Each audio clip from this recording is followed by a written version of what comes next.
So it's July 17, 2020, middle of the day, blazingly hot. Thought I'd stop while I was in the area to look at Lock 9, Bridge Dam 5, or Dam 5, on the barge canal system. And if you're wondering what's so bloody special about a bridge dam, well, these are the only surviving examples of their type, I think, pretty much in the world. These were built in the early 1900s as a way to have a dam that would move. That's why they're called movable dams. And the idea was, in the winter time, you would sort of fold up the dam and put it away, and that would return the Mohawk to its natural channel. And in the navigation season, you deploy the dam and you create these navigation pools that you get in between with the locks. So the locks jump between navigation pools. So this is looking downstream, looking down towards Albany.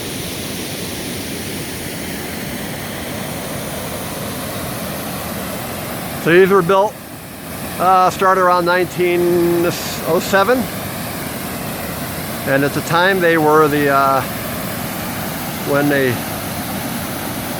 David Alexander Watt designed these, by the time he got done with the few that are on the barge canal system, he basically doubled the amount of bridge dams in the world. So these were kind of new and unproven. It's a testament to the construction that we still have them today, because everyone else has gotten rid of them. They're fabulous structures. They deserve to be preserved and maintained and kept working. They allow the state to use the Mohawk River as a canal. But they have flaws, and no doubt.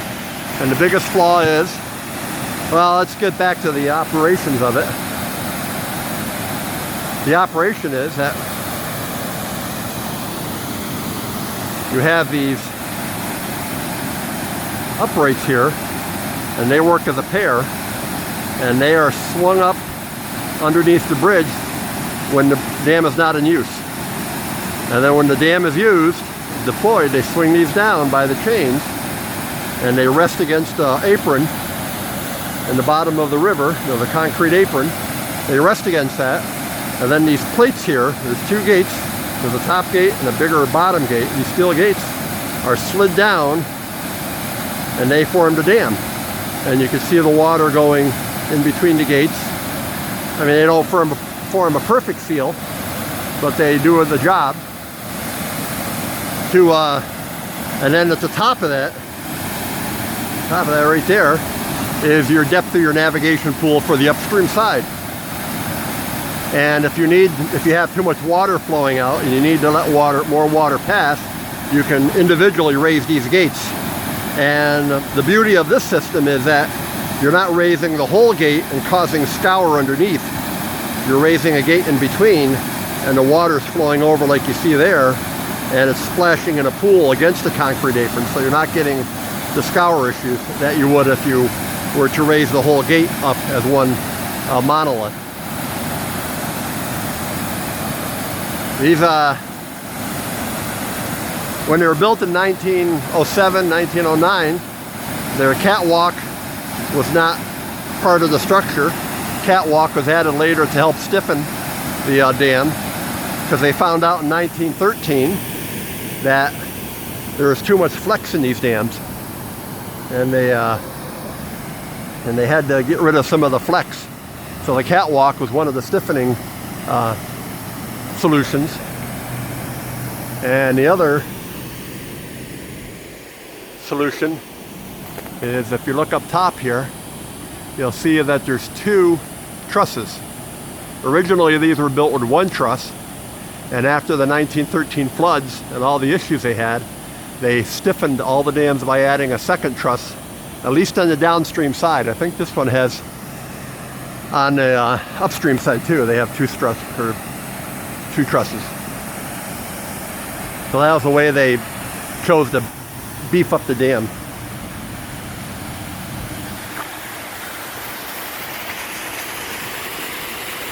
And you can see the chains. The chains are used to lift. And you can see the tops of the gates down here, I think. I think they just deployed these and they're still filling up. And we were in a bit of a drought. I don't know about around here, but I know central part of New York's in a bit of a drought. And they were, so they probably don't have the water they need to fill things up. But you can see the chains, the lock over there. There's where the famous concrete barges are from the old federal system that they were sunk in. I think they were put there in about 1930, 1935 or so. And there's one in there somewhere. There's one there, and there's two up there. And you can see those when the water's drained off this in the wintertime. It's fun. You can walk right out there and walk around them and see them and get up close to them. And they are the size of the, I think they're barge canals, or Erie Canal size, so they could go through the system. And they would be tied in rafts of 4 or 6 and be used to carry merchandise. This right here is an overflow, basically, structure. So if the water gets too high, this is the old poop. We got too much water in the system apron, and it just allows water to bypass around the the water just jumps through here and flows over. And you'll notice all the locks have the same thing. If the water gets too high in the system, they've armored all these banks and everything else so you don't get all the scour and wash. If you look back in the original pictures, these were all rip-wrapped, and they didn't hold up very well.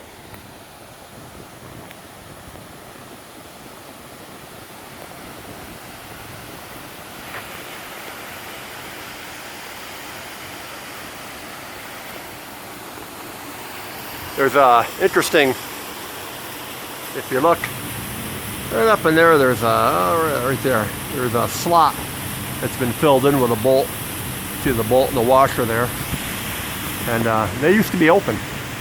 And what that was designed for back in the early days was when there got to be too much pressure against the gates here, that would allow this whole structure to rise and pop out, and the whole thing would swing out, open like a door. And supposedly that would let everything flush out, and then they would have to reset them all. At some point,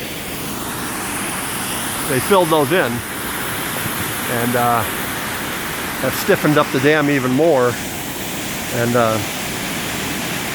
that's caused issues because you don't have that ability to pop, because these things could, if they got too much water, they could pop right open, and they would just waggle in the water and let the water pass. It was like the oh shit, safety mechanism. You can still see some of the original uprights. They got rivets in them. These look like they've been welded, so these are replacements. These were all really damaged in the floods, Hurricane Irene and Lee. And this whole area over here was washed right out, and that's what that road is over there. That's how they got back, and they had to rebuild this whole area. So basically the whole thing was just flooded right out. Amazing that the dams held the way they did.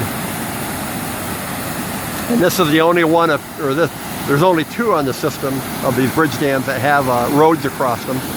This one here and the one at Tribes Hill. So anyway, bridge dams are a beautiful thing. They're wonderful to look at. Each one's a little different. And hopefully they'll be here for another 100 years.